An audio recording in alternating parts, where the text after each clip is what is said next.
For today's video mga boss, so meron na po tayong tanggap ngayon na C17 design yung mga clutch lining, no? So tulad ng mga Roses, Kaigo, tapos Motopos. So ito yung ating i-share mga boss. Halos kadalasan na ito yung mangyayari, no? So tanggalin muna natin yung buong mga parts. Dahil ito yung pinaka-importanting dapat malaman ng mga may-ari. So di lahat ng mga motor ay branded, no? So China made po siya mga boss. Dahil nagreklamo si Bossing, ayan, no? Sa pag-start ay minsan kumapit at minsan naman hindi. So ito yung ating i-share ngayon mga boss, para naman malaman ng iba, no, or doon sa mga baguhan na nagsimula pa lang ng mga mekaniko, para hindi kaagad mag-slide yung mga kickstarter tulad nitong mga motor na to mga boss. Ayan, so tinanggal na po natin ng buong parts. So meron na tayong na-upload nito mga boss. Noong unang mga upload natin na pinakita natin, so hindi po siya kumpletong detalye. So tulad nito mga boss, oh. So try natin i-ikot. Ayan, dapat kasi pag ibalik mo yan ay kumapit po yan. So ayan mga boss, oh. So kaya po siya mag-slide, no. So ngayon tanggalin natin itong mga lock natin mga boss, at ipapakita natin at sa pagkabit natin dito sa ating clutch lining mga boss. Bali automatic lang ito mga boss, no. Wala po siyang primary or tinatawag na secondary kung sa Bisaya pa. So ito na, tatlo lang ito mga boss. Ayan, tanggalin natin.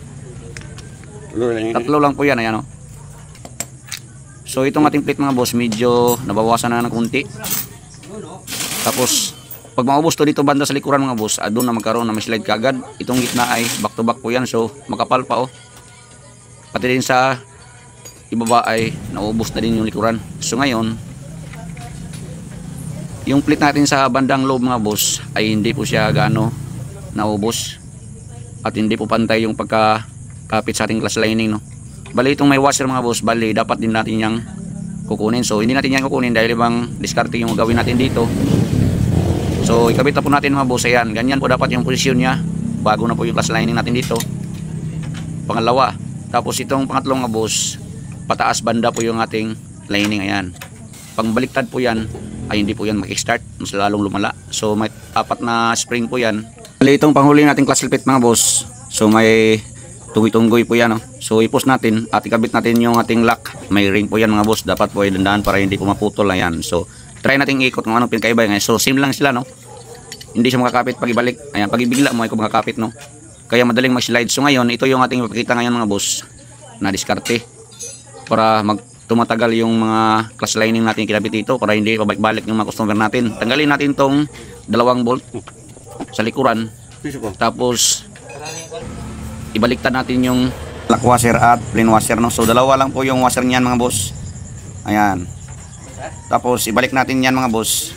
Same din sila sa harap. Yan, bali dalawa lang yan mga boss. So ipitan po natin yan todo para hindi kumalas.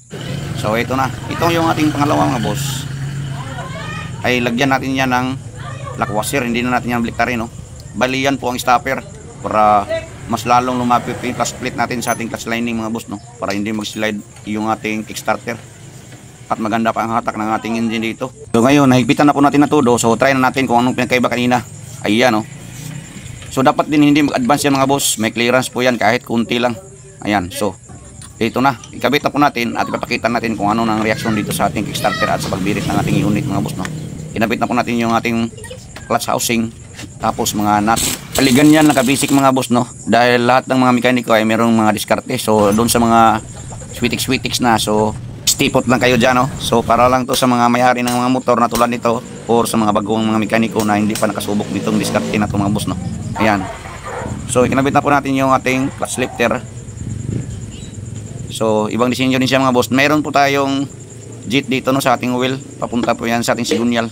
Tapos itakip natin yung ating crankcase. Ayan, tapos higpit natin yung mga tornilyo mga boss. Meron pa itong ating panghuli mga boss. Dapat po natin i-adjust yung ating clutch adjuster dito, baka mag-slide yan. Ayan, luwagan mo yan mga boss. Tapos kunti lang yung pabalik, no. Tapos higpit yung nut.